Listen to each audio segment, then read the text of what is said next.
Do you know it's story time, story time, story time? Do you know it's story time in our classroom today? So friends, we have another Highlights High Five Bilingüe in English y en Español magazine to read. And the title of this magazine is Vamos a leer. Let's read. Do you remember what a magazine is? That's right. Inside of a magazine, we can find different types of stories or poems or even stories that give us information. And we can also find different types of games or pictures in a magazine. Now, our first story that we're going to read is in Spanish. And it is titled Cuervo y Pavo Real, un cuento tradicional de Tailandia. Adaptado por Lana Krumaid y ilustraciones de Uma Krishnaswamy. Hace mucho tiempo, cuando el mundo era nuevo, todos los pájaros tenían las plumas blancas. Un día, Pavo Real se cansó de tener las plumas blancas. ¿Me pintas las plumas?, le preguntó Pavo Real a su amigo Cuervo. Sí, claro, dijo Cuervo, y después tú me las pintas a mí. Cuervo pintó y pintó. Empezaba a tener hambre, pero Pavo Real quería más colores. Así que Cuervo siguió pintando. Le rugía el estómago. Pero Pavo Real quería manchas, así que Cuervo siguió pintando. Por fin, Pavo Real estaba contento con sus hermosas plumas de colores. Ahora te pintará a ti, le dijo a Cuervo. Cuervo agarró una plata de pintura negra y le dijo: usa esta pintura y, por favor, apúrate. Tengo mucho hambre. Pavo Real se apuró a pintar a Cuervo de negro, y Cuervo salió volando a buscar su cena. Desde entonces, todos los cuervos tienen las plumas negras, y todos los pavos reales tienen las plumas de colores. A Pavo Real todavía le gusta presumir, y Cuervo siempre anda buscando comida. So friends, what do you think this story was about? Now we're going to listen to the story in English. And the title of this story is Peacock and Crow, a folk tale from Thailand, retold by Lana Krumaid and art by Uma Krishnaswamy. Long ago, when the world was new, all birds had white feathers. One day, Peacock got tired of his plain white feathers. "Will you paint my feathers?" Peacock asked his friend Crow. "Gladly," said Crow, "and then you can paint mine." Crow painted and painted. He began to get hungry, but Peacock wanted more colors, so Crow kept painting. His stomach was grumbling, but Peacock wanted spots, so Crow kept painting. At last, Peacock was happy with his fancy feathers. Was that fair that Peacock wanted all of these colors? Well, he was feeling hungry while Crow was feeling hungry? Let me know. "Now I'll paint you," he told Crow. Crow grabbed a pot of black paint and said, "Just use this, and please hurry. I'm so hungry." Peacock quickly painted Crow all black, and Crow flew off to find his dinner. To this day, all crows have black feathers, and all peacocks have colorful feathers. Peacock still likes to show off, and Crow is always looking for another meal. The end. So friends, do you think that was very nice of Peacock to just color him all black because he was hungry?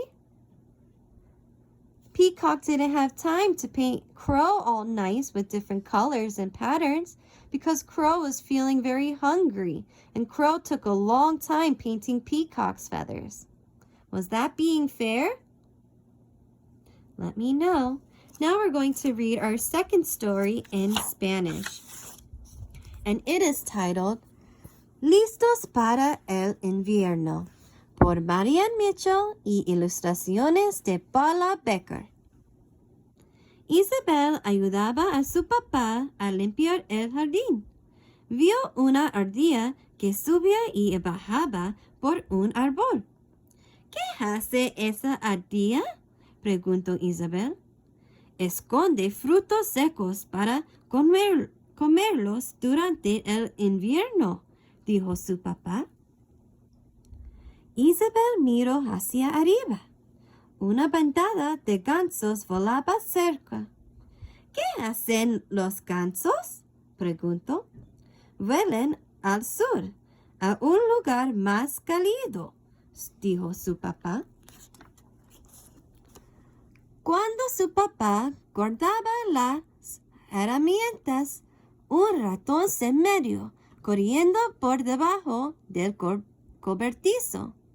¿Qué hace el ratón?, preguntó Isabel. Construye un nido calentito, dijo su papá. Su papá empezó a recoger leña.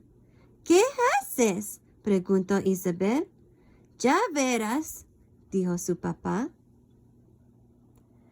Una vez dentro, su papá prendió la estufa de leña.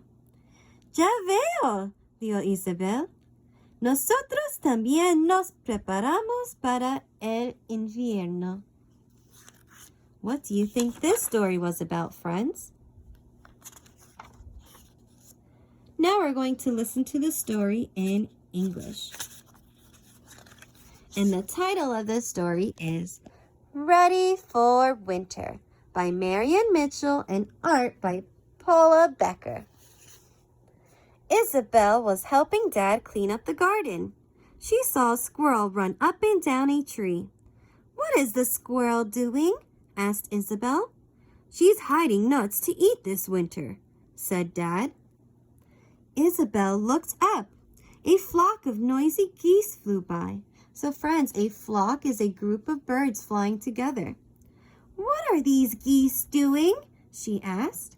They are flying south to warmer places, said Dad. When Dad put his garden tools away, a mouse scurried under the shed. What is the mouse doing?, asked Isabel. He's making a warm nest, said Dad. Dad gathered some firewood. What are you doing?, asked Isabel. You'll see, said Dad. Inside, Dad built a crackling fire. I see, said Isabel. We're getting ready for winter too. So friends, what are some ways that you get ready for winter and keep warm? Let me know. And now we're going to our last story, and we're going to read it first in Spanish. And this is a story that's going to give us information about something. Can you guess what it's going to give us information about? Let's read and find out. Mira el mapache. Si ves un animal que parece llevar una máscara, es posible que sea un mapache. Las crías de mapache viven en los agujeros de los árboles, donde están protegidas. Cuando tienen unas 10 semanas de edad, ya pueden salir a buscar comida con sus mamás. Si encuentran algo rico para comer, lo sujetan con sus caras y se lo comen. So now we're going to read more about this in English. And the title of this information story is Look at the Raccoon. If you see an animal that looks like it's wearing a mask, you may be looking at a raccoon. A hollow spot in a tree, an empty spot in a tree, is a safe place for a young raccoon.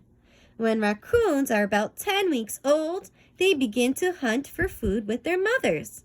When they find something good to eat, they pick it up with their paws and eat it. So they eat with their paws. Let's learn more about raccoons.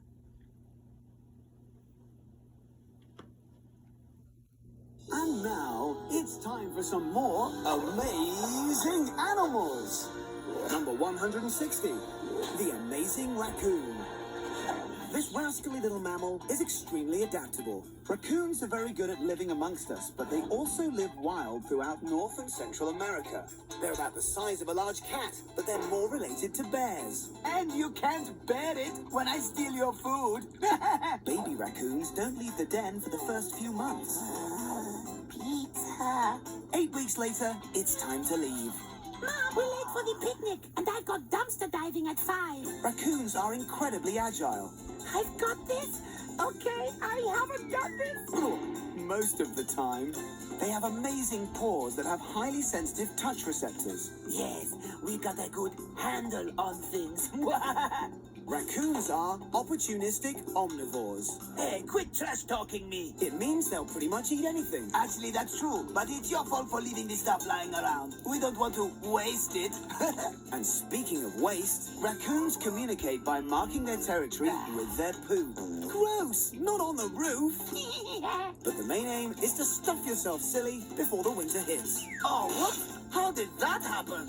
And the restaurant is open. High five! They need the food to build up body fat to make it through the winter.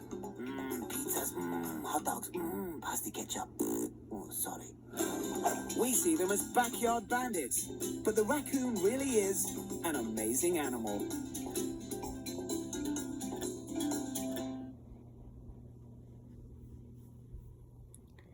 So friends, have you ever seen a raccoon before? Let me know. I hope you enjoyed our magazine. Vamos a leer. Let's read. Till next time, friends. Bye.